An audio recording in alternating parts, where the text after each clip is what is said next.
Madeline Carter clutched the frayed hem of her dirty calico dress as they led her up onto the wooden platform in the dusty town square of Silver Creek, Arizona Territory, 1878.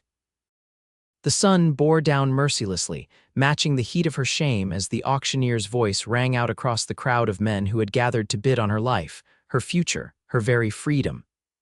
Next up, gentlemen, a fine young woman to cook, clean, and warm your beds, debt payment from her late father. Starting bid at $20, the crowd of cowboys, miners, and ranchers murmured appreciatively, their eyes hungry as they assessed her like livestock. Madeline fought back tears, refusing to give them the satisfaction of seeing her break. Just 3 weeks ago, she had been the respectable daughter of a merchant. Now, after her father's sudden death revealed his gambling debts, the creditors had claimed everything including her. At the back of the crowd stood a tall figure, his face shadowed by a wide-brimmed hat. Unlike the others, he wasn't leering or shouting crude suggestions. Nathan Reed watched the proceedings with a quiet fury building in his chest. He had ridden into Silver Creek just this morning, intent on buying supplies before heading back to his ranch. Instead, he'd stumbled upon this barbaric spectacle. $20, do I hear 25? The auctioneer called, his voice gleeful at the prospect of a bidding war. 25, shouted a red-faced miner. 30, countered a weathered rancher with yellowed teeth. The bids climbed steadily as Madeline stood with her gaze fixed on the distant mountains. If only she could disappear into those peaks and never return to this nightmare. $50 from Mr. Jensen, announced the auctioneer, pointing to a notorious saloon owner whose establishments doubled as brothels. The man's smile made Madeline's blood run cold. $100, came a clear, firm voice from the back. The crowd parted as Nathan stepped forward, his tall frame commanding attention. His eyes, the color of storm clouds, met Madeline's briefly before returning to the auctioneer. $100 from the stranger, the auctioneer repeated, looking surprised. Do I hear 110? Jensen scowled. 120. 200, Nathan countered immediately. A hush fell over the crowd. $200 was a substantial sum, enough to buy a decent horse or several months' worth of supplies. 200 going once, going twice. The auctioneer's gavel hovered in the air. 250, Jensen spat, his face contorted with anger. Nathan's jaw tightened. $500. Gasps rippled through the onlookers. Even Jensen looked stunned. $500 going once, going twice, sold to the gentleman in the back. As the auctioneer slammed down his gavel, Nathan strode forward. The crowd parted before him like water. He pulled a leather pouch from his vest and counted out the money, handing it to the auctioneer without a word. Madeline watched him approach with wary eyes. Was this stern-faced stranger any better than Jensen? What would he demand of her? Her hands trembled despite her efforts to appear composed. Nathan climbed the steps to the platform and stood before her. Up close, she could see the fine lines around his eyes, evidence of years squinting against the harsh sun. His face was weathered but not unkind.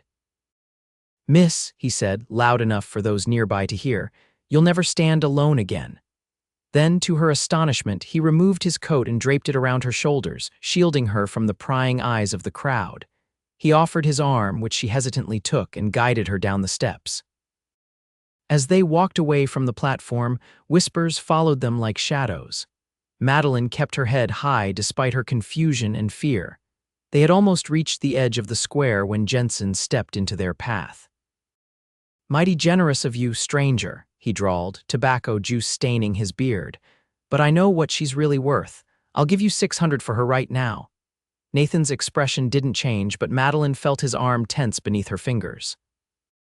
"The lady isn't for sale," Nathan replied evenly. Jensen's hand drifted toward the gun at his hip. "Everything's for sale at the right price. Not her freedom." Nathan's voice remained calm, but there was steel beneath the words. "Step aside, Jensen." The saloon owner's eyes narrowed.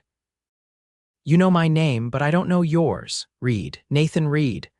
A flicker of recognition crossed Jensen's face, and his hand moved away from his gun.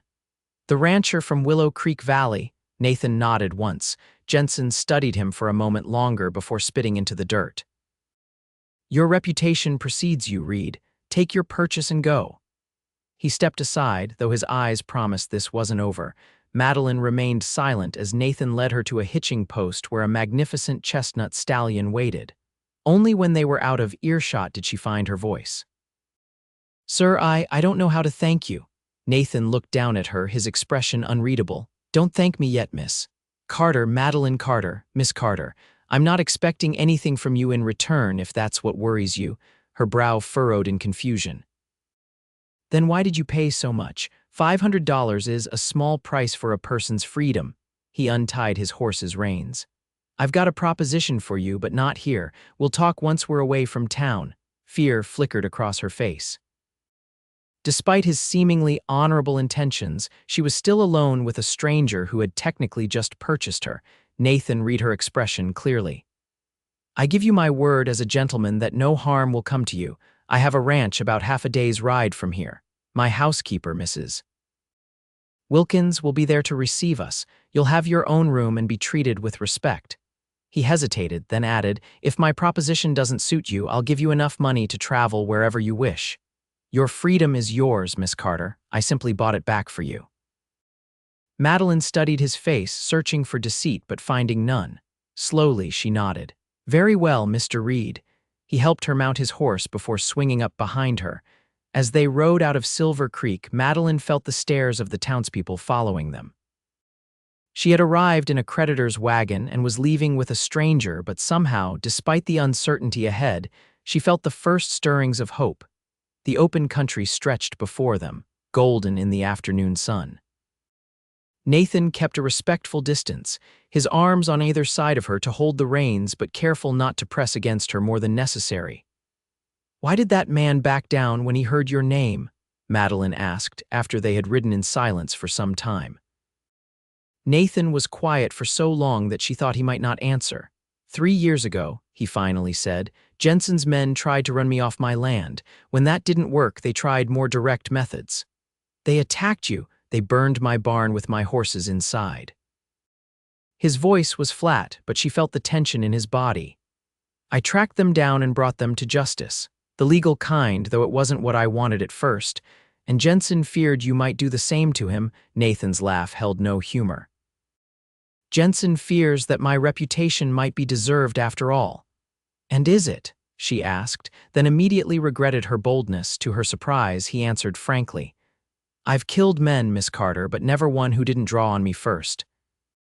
I'm not the kind of man who buys women at auction either, under normal circumstances." They fell silent again as the horse carried them steadily northwest. The land began to change, the flat plains giving way to rolling hills dotted with juniper and pine. In the distance, mountains rose against the sky, their peaks still capped with the last of winter's snow despite the spring warmth. By late afternoon, they crested a hill, and Nathan reined in his horse. Below them stretched a verdant valley bisected by a clear stream. Nestled against the base of the foothills stood a substantial ranch house with several outbuildings, corrals, and fenced pastures where cattle grazed. "Willow Creek Ranch," Nathan said, a hint of pride in his voice. "My home for the last 7 years." Madeline took in the peaceful scene, noticing the well-maintained buildings and the orderly arrangement of the property. This was no struggling homestead, but a prosperous operation. "It's beautiful," she said honestly. They rode down into the valley as the sun began its descent behind the mountains. As they approached the main house, a gray-haired woman emerged onto the porch, shading her eyes against the sun. "You're back early, Mr. Reed," she called, then noticed Madeline. Her eyebrows rose in surprise. Nathan dismounted and helped Madeline down. "Mrs. Wilkins, this is Miss Madeline Carter. She'll be staying with us for a while." The housekeeper's shrewd eyes took in Madeline's disheveled appearance and the borrowed coat, but her voice remained cordial. "Welcome to Willow Creek, Miss Carter. I'll prepare the guest room right away." "Thank you for your kindness," Madeline replied, suddenly acutely aware of her dirty dress and tangled hair. "Mrs. Wilkins, could you draw a bath for Miss Carter?" Nathan asked, "and perhaps find some suitable clothes. I believe some of my sister's things remain in the trunk in the attic." "Of course, Mr. Reed." The housekeeper nodded and disappeared back into the house. Nathan turned to Madeline. "Get settled in. We'll talk after dinner when you're rested." True to his word, Nathan kept his distance as Madeline was shown to a comfortable bedroom with windows overlooking the valley. Mrs. Wilkins, though clearly curious, asked no questions as she helped Madeline bathe and dress in a simple but well-made blue dress that had belonged to Nathan's sister. "Mr. Reed's sister, does she visit often?" Madeline ventured as Mrs. Wilkins brushed out her long brown hair. "Miss Rebecca lives in San Francisco now with her husband," the housekeeper replied. "She visits once a year, usually at Christmas. And Mr. Reed's parents, Mrs. Wilkins' hands paused briefly. "Passed on, both of them. His father built this ranch, came out from Pennsylvania after the war. His mother followed a year later. Consumption took her 5 years ago, and the old man's heart gave out the following winter," she resumed, brushing. "Mr. Reed's been alone since Miss Rebecca married, except for me and the ranch hands." Madeline absorbed this information silently. By the time she descended to dinner, she felt more human than she had in weeks, though anxiety still churned in her stomach about Nathan's mysterious proposition. Dinner was a simple but hearty affair of beef stew, fresh bread, and apple pie. Nathan ate mostly in silence, answering Mrs. Wilkins' questions about his trip to town but volunteering little else. Madeline noticed that he made no mention of how he had met her or the auction, only after Mrs. Wilkins had cleared the dishes and retired to her own quarters, did Nathan finally address the subject that hung between them. "You must be wondering about my proposition," he said, gesturing for her to join him by the fireplace where a small fire warded off the evening chill. Madeline sat in the offered chair, folding her hands in her lap. "Yes, Mr. Reed." Nathan remained standing, looking into the flames. "I need a wife, Miss Carter." She stiffened, her worst fears confirmed. "Mr. Reed," he held up a hand. "Please hear me out before you refuse." He turned to face her. "I'm not proposing marriage based on what happened today. That would be absurd. What I'm offering is a business arrangement." Madeline's brow furrowed. "I don't understand." "My sister's husband is a lawyer in San Francisco. He's been handling my affairs since my father died. Recently, he informed me that my father's cousin in Pennsylvania is contesting my ownership of this ranch. Can he do that? He claims my father promised him half the property in a letter written before his death. No such letter exists, but he's found witnesses willing to swear to its contents." Nathan's jaw tightened. "My lawyer advises that my position would be significantly strengthened if I were married with the prospect of heirs to continue the Reed name on this land." Madeline considered his words carefully. "So you need a wife to secure your inheritance." "To secure what's already rightfully mine," he corrected. "But essentially, yes." "And what would this business arrangement entail?" Nathan paced before the fire. "We would marry legally. You would live here as my wife in name and public appearance. You would have your own room, of course," he added hastily. "After 1 year, if you wish to leave, I would provide you with $500, the same amount I paid today, and you would be free to go wherever you please with no obligation to me. And if this cousin's claim is dismissed before the year is up, the same terms would apply. 1 year, then your freedom and financial security if you want it." Madeline stood and walked to the window, looking out at the darkened valley. "And what would my duties be during this year?" "To help run the household alongside Mrs. Wilkins, to accompany me to town or social gatherings as needed, to present ourselves as a happily married couple." He paused. "Nothing more would be expected of you, Miss Carter. You have my word." She turned back to him. "Why me?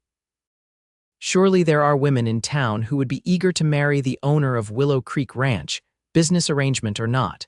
A shadow crossed Nathan's face. "I've no interest in the kind of woman who would marry for property and position alone, and I've no time for courtship. When I saw you on that auction block," he shook his head. "It was an impulse, I admit, but you needed help and I need a wife. Perhaps we can help each other." Madeline considered her options. She had no family, no money, nowhere to go. The alternative was to take Nathan's offer of travel funds and try to make her way alone in a world that had already shown her how cruelly it treated unprotected women. "If I agree," she said slowly, "I would want it in writing. The terms, the money, my freedom after a year." Nathan nodded. "I'll have the agreement drawn up tomorrow. We could ride to the county seat the day after, sign the papers, and be married by the justice of the peace." "So quickly?" Time is of the essence with the legal proceedings. But if you need more time to decide, no, Madeline interrupted. I don't need more time. I accept your proposition, Mr. Reed. Relief flickered across his face. Thank you, Miss Carter. He hesitated, then extended his hand. She placed her hand in his, noting the calluses and strength in his grip. It was a business handshake, sealing their arrangement, yet something about the contact made her pulse quicken. We should probably start using each other's given names, he suggested, releasing her hand, if we're to convince others we're married. Yes, of course, Nathan. The name felt strange on her tongue. Good night, Madeline, he nodded formally. I'll see you in the morning. As she climbed the stairs to her room, Madeline wondered what she had gotten herself into. A marriage of convenience to a man she had met just hours ago, a man who had literally purchased her freedom. It was madness by any rational standard. Yet as she prepared for bed in the comfortable room that was now hers, she couldn't help but feel that fate had dealt her an unexpectedly kind hand after weeks of cruelty. Whatever came next, she was no longer standing alone. True to his word, Nathan rode into town the next morning and returned with a document drafted by the local attorney. Madeline read it carefully, surprised by the fairness of the terms. Not only would she receive the promised $500 after a year, but she would also be entitled to a monthly allowance for personal expenses during their marriage. The following day, they traveled to the county seat. The justice of the peace, a balding man with spectacles perched on his nose, raised his eyebrows at their haste but asked no questions when Nathan placed the marriage license before him. Do you, Nathan James Reed, take this woman to be your lawfully wedded wife? He intoned. I do. Nathan's voice was steady. And do you, Madeline Elizabeth Carter, take this man to be your lawfully wedded husband? Madeline hesitated only a fraction of a second. I do. Then, by the power vested in me by the territory of Arizona, I pronounce you husband and wife. You may kiss the bride. Nathan looked startled, as if he hadn't considered this traditional conclusion to the ceremony. Awkwardly, he leaned forward and placed a chaste kiss on Madeline's cheek. Congratulations, Mrs. Reed, the justice said, handing her the signed certificate, Mrs. Reed. The name felt like a costume she had donned for a stage play. They spent the night at the hotel in separate rooms, as befitted their arrangement, and returned to Willow Creek Ranch the next day. Mrs. Wilkins, who had been informed of their plan, greeted them with a knowing smile that suggested she had her own theories about this sudden marriage. The days that followed settled into a rhythm. Madeline took over management of the household accounts, discovering a talent for organization that complemented Mrs. Wilkins' practical knowledge. Nathan spent his days working with his ranch hands, coming in for meals and retiring to his study in the evenings to handle correspondence and bookkeeping. They were cordial to each other, even friendly at times, but maintained a careful distance. Madeline found herself studying her husband when he wasn't looking the way his brow furrowed in concentration as he read. The rare smile that transformed his serious face when one of the ranch dogs performed a trick, the competent grace with which he handled horses. 2 weeks after their marriage, Nathan announced at breakfast that they would need to attend a social gathering that weekend. The Prescotts are hosting a dance at their ranch, he explained. As newcomers to the valley, we should make an appearance. Madeline felt a flutter of nerves. This will be our first public outing as husband and wife, Nathan nodded. People will be curious. The story is simple. We met when I was in Tucson on business last month, corresponded, and decided to marry when I returned east to collect you. What about my father's debts? Someone might have heard. Silver Creek is over 100 miles away. It's unlikely anyone here knows the details, but if questions arise, we'll say your father's business failed, leaving you in difficult circumstances. It's close enough to the truth without the humiliation of the auction. The night of the dance arrived, and Madeline dressed carefully in another of Rebecca's dresses, this one a deep green that complemented her eyes. Mrs. Wilkins helped her arrange her hair, pinning the chestnut waves into an elegant style. When she descended the stairs, Nathan was waiting in the foyer. He wore a clean black suit with a white shirt and string tie, his usually tousled hair neatly combed. He stared at her for a long moment, and Madeline felt a blush rise to her cheeks. "You look beautiful," he said finally, the compliment seeming to surprise him as much as it did her. "Thank you. You look very handsome yourself." He offered his arm, and they rode to the Prescott Ranch in the buggy Nathan had recently purchased for his wife's comfort.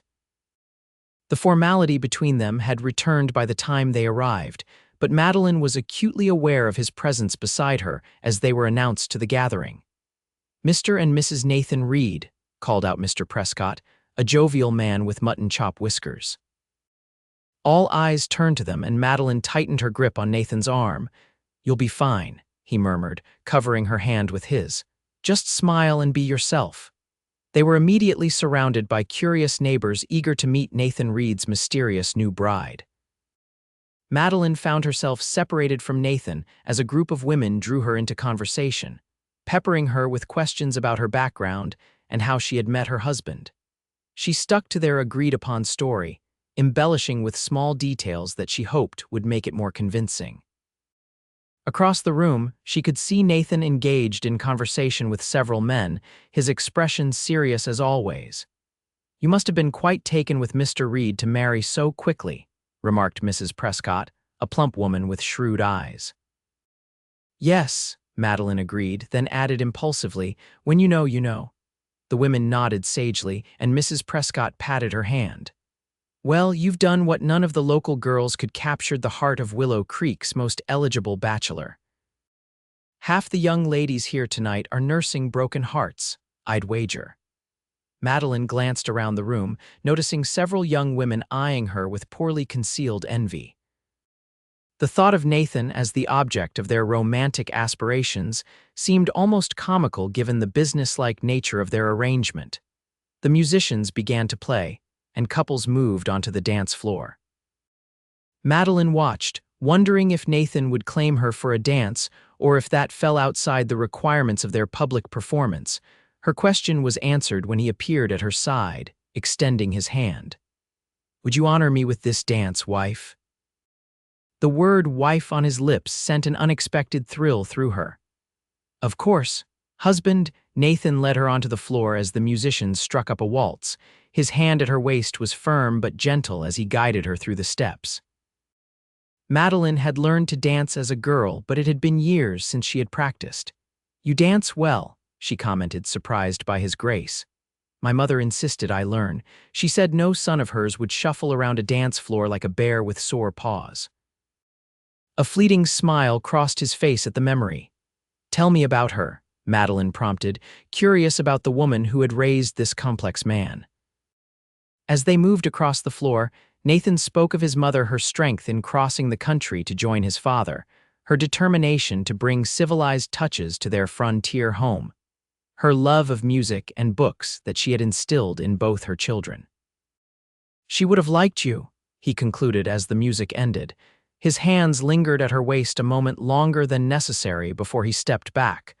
The rest of the evening passed pleasantly. Madeline danced with several other men, noting with amusement how each one subtly sought Nathan's permission first. For his part, Nathan danced only with her and with their hostess, otherwise content to observe from the sidelines. On the ride home, Madeline found herself stifling yawns. The excitement and nervousness of the evening had left her exhausted.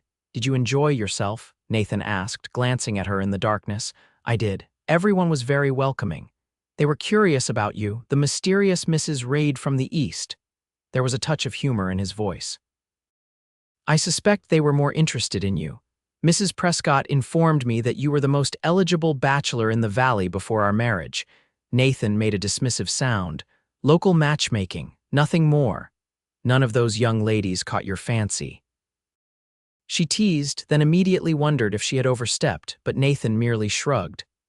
"I was too busy building the ranch after my father died. Romance seemed impractical." "And now you have a wife without the romance," Madeline observed, keeping her tone light. "Quite practical indeed." Nathan was quiet for so long that she thought she had offended him. When he finally spoke, his voice was low and thoughtful. "Perhaps not the most conventional path to marriage, but I find I'm content with how things have turned out." Madeline smiled in the darkness. "As am I, Nathan, as am I." The summer months passed in a blur of activity. Madeline settled into her role as mistress of Willow Creek Ranch, gradually taking over more responsibilities from Mrs. Wilkins, who admitted to being grateful for the help as her arthritis worsened. Nathan was often away from dawn until dusk, busy with the cattle and the never-ending work of maintaining the ranch. In July, a letter arrived from Nathan's lawyer in San Francisco. His cousin's claim had been challenged, but the case was proceeding. The lawyer advised patience and reiterated that Nathan's marriage strengthened his position considerably. "So our arrangement continues to serve its purpose," Madeline remarked when Nathan shared the news. "So it seems." He hesitated, then added, "I hope it hasn't been too onerous for you." "Not at all. I've grown quite fond of Willow Creek." What she didn't say was that she had also grown fond of its owner, whose reserved manner had gradually given way to a dry humor and thoughtful kindness that she found increasingly appealing. Their evening routine had evolved over the months. After dinner, they would often sit in the parlor, Nathan reading the newspaper or a book, Madeline sewing or writing letters. Sometimes they played chess, which Madeline had learned from her father and at which she frequently bested Nathan, much to his bemused chagrin. One evening in late August, as a thunderstorm raged outside, Nathan closed his book and looked across at Madeline. "I've been thinking," he began, "that we know very little about each other's pasts, despite living as husband and wife for almost half a year." Madeline set aside her mending. "What would you like to know?" "Everything," he said simply. "Your childhood, your dreams, what brought you to Silver Creek, everything that made you the woman you are." So Madeline told him about growing up as the only child of a widowed merchant, about her mother's death when she was 12, about helping in her father's store and developing a head for business. She spoke of her father's gambling, which had begun as an occasional diversion but grew into an obsession after a string of business setbacks. "I didn't know how bad it had become until after he died," she explained. "The creditors descended like vultures. Everything was sold, the store, our home, even my mother's jewelry. When it wasn't enough, she faltered. They decided you were an asset to be liquidated," Nathan finished, his voice hard. "I've never understood how men who consider themselves civilized could treat a woman that way." "The law was on their side," Madeline said bitterly. "As my father's dependent, I was part of his estate." Nathan shook his head. "No law should allow human beings to be bought and sold, no matter the circumstances." Thunder crashed outside, underscoring his words. "When I saw you on that platform, I couldn't." He trailed off, looking away. "You couldn't what?" Madeline prompted softly. "I couldn't bear to see the fear in your eyes," he admitted. "It reminded me of the look in my mother's eyes when we were attacked by raiders on our journey west. That same trapped desperation. What happened?" "My father fought them off. 3 men against 1, but he was a veteran of the war. He saved us, but he took a bullet in the shoulder that troubled him for the rest of his life." Nathan's gaze returned to hers. "I was only 6, too young to help, but I swore I'd never stand by again if I could prevent suffering." "So you rescued me," Madeline smiled gently. "My very own knight in dusty cowboy attire." The corner of Nathan's mouth quirked up. "Hardly that, just a man who couldn't stomach an injustice." Another crash of thunder made Madeline jump. Nathan rose and moved to sit beside her on the settee, closer than he usually allowed himself to be. "Are you afraid of storms?" he asked. "Not usually, but this one sounds particularly fierce." As if in response, a brilliant flash of lightning illuminated the room, followed immediately by a deafening boom that shook the windows. The lamps flickered and went out, plunging them into darkness broken only by the fire in the grate. "Wonderful," Nathan muttered, rising. "I'll get some candles." "No need to trouble yourself," Madeline said quickly, not wanting to be left alone in the dark. "The fire provides enough light." Nathan sat back down, closer than before. In the flickering firelight, his features seemed softer, the usual lines of concentration around his eyes less pronounced. "Tell me something about yourself that I don't know," Madeline requested, trying to distract herself from both the storm and his proximity. Nathan considered for a moment. "I wanted to be a doctor when I was younger." "Really? What changed your mind?" "My father's declining health." "The ranch needed me," he shrugged. "It wasn't a difficult choice, actually. I love this land." It shows in everything you do, Madeline observed. The way you care for it, improve it, protect it. My father used to say that land, properly tended, will give back tenfold what you put into it. Nathan's voice grew wistful. He had such plans for Willow Creek orchards in the Northern Valley, expanded grazing lands, perhaps even a small lumber operation in the foothills. And you've carried on his vision. I've tried. Nathan looked into the fire. Sometimes I wonder if he would approve of my choices. What choices? He gestured vaguely. All of them. Running the ranch, the legal battle with my cousin, even he broke off. Even marrying me, Madeline finished quietly. Nathan turned to her, his eyes earnest in the firelight. That's one choice I believe he would understand completely. The air between them seemed to thicken. Madeline was acutely aware of his nearness, of the clean scent of soap and leather that always surrounded him, of the way the firelight cast shadows on his strong features. Another lightning strike illuminated the room, but this time Madeline barely noticed. She was too focused on the way Nathan was looking at her, as if seeing her for the first time. Slowly, giving her every opportunity to pull away, he raised his hand to her cheek. His fingers were warm against her skin as he tucked a stray lock of hair behind her ear. Madeline, he murmured, her name a question on his lips. She answered by leaning slightly toward him, her heart pounding so loudly she was certain he must hear it. Nathan closed the remaining distance between them, pressing his lips to hers in a kiss that started gentle but quickly deepened as months of unacknowledged attraction flared between them. Madeline's hands found their way to his shoulders, then to the nape of his neck where her fingers tangled in his hair. Nathan's arms encircled her waist, drawing her closer until she was nearly in his lap. When they finally broke apart, both were breathing heavily. Nathan rested his forehead against hers, his eyes closed. I didn't plan for this to happen, he whispered. Neither did I. Madeline's fingers traced the line of his jaw, marveling at the freedom to touch him this way, but I'm not sorry that it did. Nathan opened his eyes, searching hers in the dim light. This complicates our arrangement. Does it have to? He pulled back slightly, keeping his hands at her waist. What do you mean? Madeline gathered her courage. I mean that perhaps our business arrangement could evolve into something more genuine. Hope flashed across Nathan's face before uncertainty replaced it. You're still bound by our agreement, your freedom after a year. What if I don't want that freedom? She interrupted. What if I want to stay? As my wife, a real wife, not just in name. The vulnerability in his voice touched her deeply. Yes, Nathan, as your wife in every sense. He kissed her again, more urgently this time, pulling her fully into his lap. Madeline melted against him, her arms winding around his neck. The storm continued to rage outside, but neither of them noticed as they lost themselves in each other's embrace. It was only when a particularly violent gust of wind blew open a shutter with a bang that they reluctantly separated. Nathan stood, keeping her hand in his. We should secure the house against the storm. Madeline nodded, though she was reluctant to break the spell that had enveloped them. They moved through the darkened house together, checking windows and doors, their hands finding excuses to touch as they worked.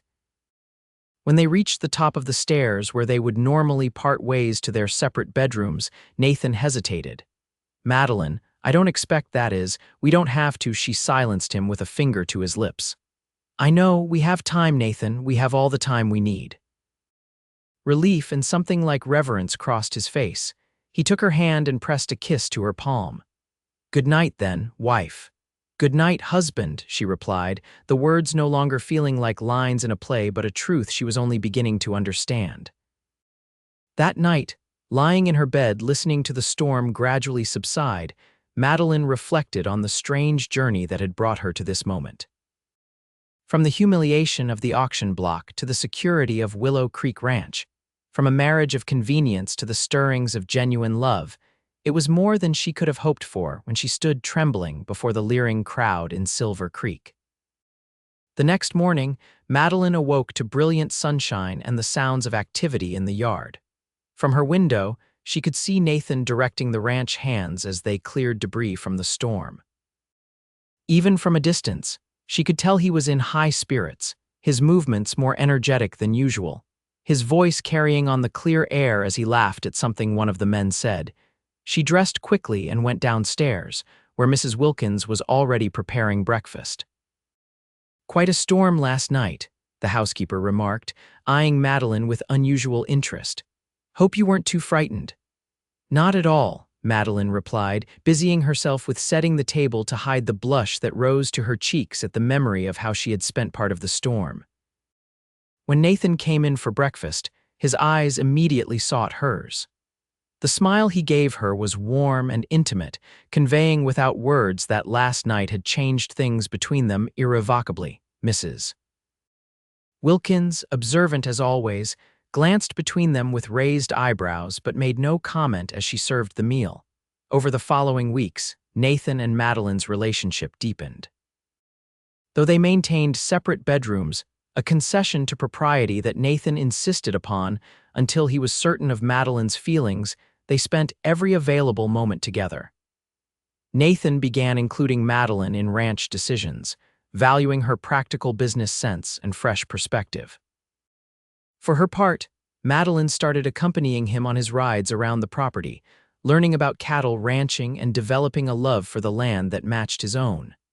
Their physical relationship progressed gradually, each step taken with mutual consent and increasing passion. Stolen kisses in the barn turned to lingering embraces in the privacy of the study. Hands that had once been careful not to touch now sought every opportunity for contact. September brought the cattle roundup, a busy time when Nathan was required to be away overnight at the far reaches of the ranch. The day before he was scheduled to leave, a rider arrived from town with a telegram. Nathan read it with a furrowed brow, then handed it to Madeline. It was from his lawyer in San Francisco. "Cousin's case dismissed. Judge ruled in your favor. Full details by mail. Congratulations." "It's over," Madeline said, looking up at Nathan. "You've won." "We've won," he corrected, though his expression remained troubled. Madeline understood immediately. According to their agreement, now that the legal threat was resolved, she was free to leave with the promised money once their year was complete, a year that was only halfway done. "Nathan," she began, but he shook his head. "We'll talk about it when I return from the roundup," he said, his voice carefully neutral. "There's no rush to make decisions." The 3 days he was gone felt interminable to Madeline. She busied herself with household tasks, but her mind kept returning to the question that now hung between them. What happened next? Their arrangement had been clear from the beginning. She had agreed to be his wife for a year, with the understanding that the marriage was a business transaction designed to secure his inheritance. Now that purpose had been fulfilled, what remained? Everything, she realized. Everything that mattered. When Nathan finally returned, dusty and tired from the roundup, Madeline was waiting on the porch. He dismounted slowly, handing the reins to one of the hands before climbing the steps to join her. "Welcome home," she said softly. "Thank you." He stood awkwardly before her, as if uncertain of his reception. Madeline held out her hand. "Come with me, I have something to show you." Curious, Nathan allowed her to lead him into the house and up the stairs. To his surprise, she bypassed her own room and continued to the end of the hall, stopping before the door to the master bedroom, his room. "Madeline," without answering, she opened the door. The room had been transformed in his absence. Fresh curtains hung at the windows, the bed was made with new linens, and a second dresser stood beside his own. "I moved my things," she explained, watching his face carefully. "I hope you don't mind." Nathan stared at the evidence of her decision, then turned to her with such naked hope in his eyes that it made her heart ache. "Are you certain?" he asked, his voice rough with emotion. "You're under no obligation now that the case is resolved." "I'm not doing this out of obligation, Nathan." She stepped closer, taking both his hands in hers. "I'm doing it because I love you." He drew in a sharp breath. "Say that again." "I love you, Nathan Reed." Madeline's voice was steady, her gaze unwavering. "And I want to be your wife, not for a year, not for show, but for always." Nathan pulled her into his arms, holding her as if she might disappear if he let go. "I love you too," he murmured against her hair. "God, Madeline, I love you so much. I think I have since that first day, standing up to Jensen with your head high despite everything." He drew back just enough to look into her eyes. "I never dared hope you might come to feel the same." How could I not? She asked simply. You've shown me what it means to be respected, valued, cherished. You gave me back my freedom and then won my heart without even trying. Nathan lowered his head, capturing her lips in a kiss that expressed everything words could not. When they finally parted, both breathless, he rested his forehead against hers. Mrs. Reed, he said with a smile that transformed his face, would you do me the honor of marrying me again? Not for convenience or necessity, but for love, Madeline laughed, joy bubbling up within her. Yes, Mr. Reed, 1,000 times yes. 2 weeks later, they stood together in the small church in town, repeating their vows before friends and neighbors. This time, when the minister pronounced them husband and wife, Nathan's kiss was anything but chaste, drawing chuckles and a few good-natured whistles from the congregation. The celebration afterward at Willow Creek Ranch lasted well into the evening. As the last guests departed, Nathan found Madeline standing on the porch, looking out at the land that had become her home. Any regrets? He asked, slipping his arm around her waist. She leaned into him, savoring his warmth in the cool autumn air. Only that we wasted so many months pretending not to care for each other. We have a lifetime to make up for it, he promised, turning her to face him, and I intend to start tonight. Later, as they lay tangled together in what was now truly their bed, Nathan traced lazy patterns on Madeline's bare shoulder. Do you remember what I said to you that day in Silver Creek? He asked. Madeline nodded against his chest. You said I would never stand alone again. I meant it then as a promise of protection. Nathan's arms tightened around her, but now I understand it was always meant to be a promise of love. Either way, Madeline murmured, pressing a kiss to his heart, you've kept your word, Nathan Reed. The years that followed brought changes to Willow Creek Ranch, a new wing added to the house. Orchards planted in the northern valley just as Nathan's father had dreamed, and most precious of all, the patter of small feet as the Reed family grew. 5 years after that fateful day in Silver Creek, Madeline stood on the porch watching Nathan teaching their 4-year-old son James to ride his pony while their 2-year-old daughter Rebecca played at her feet. Mrs. Wilkins, now more family than employee, sat in a rocking chair nearby, knitting what would be a welcome gift for the third Reed child, due to arrive in the winter. Mama, look, James called proudly as he guided his pony in a small circle, Nathan walking alongside with a steadying hand. Well done, sweetheart, Madeline called back, her heart so full it seemed impossible it could contain such happiness. When they returned to the house, Nathan lifted James from the saddle and set him on the ground, then climbed the steps to join Madeline. His hair now had threads of silver at the temples, and the lines around his eyes had deepened, but to Madeline, he was more handsome than ever. What are you thinking about? He asked, noticing her contemplative expression. I was thinking about how a terrible day became the luckiest day of my life, she replied. If I hadn't been on that auction block, if I hadn't ridden into Silver Creek at that exact moment. Nathan continued, if you hadn't been in need of a convenient wife. Nathan pulled her close, mindful of little Rebecca who had attached herself to her mother's skirts. There was nothing convenient about falling in love with you, Madeline Reed. It turned my carefully ordered life upside down in the most wonderful way. Any regrets? She asked, echoing his question from years ago. Not a single one, he assured her, bending to kiss her with the same tenderness he had shown on their wedding night. Every day with you is a gift I never expected and will never take for granted. As the sun set behind the mountains, casting the valley in golden light, Madeline looked at the family they had created together, a family born from desperation and convenience, but transformed by love into something precious beyond measure. She had been auctioned before an entire town, her worth reduced to the coins in men's pockets. But Nathan Reed had seen her true value that day. He had promised she would never stand alone again, and in keeping that promise, he had given her everything she had never dared to dream of: a home, a family, a love that grew stronger with each passing day. And as the stars began to appear in the darkening sky above Willow Creek Ranch, Madeline knew with absolute certainty that some promises were meant to last forever.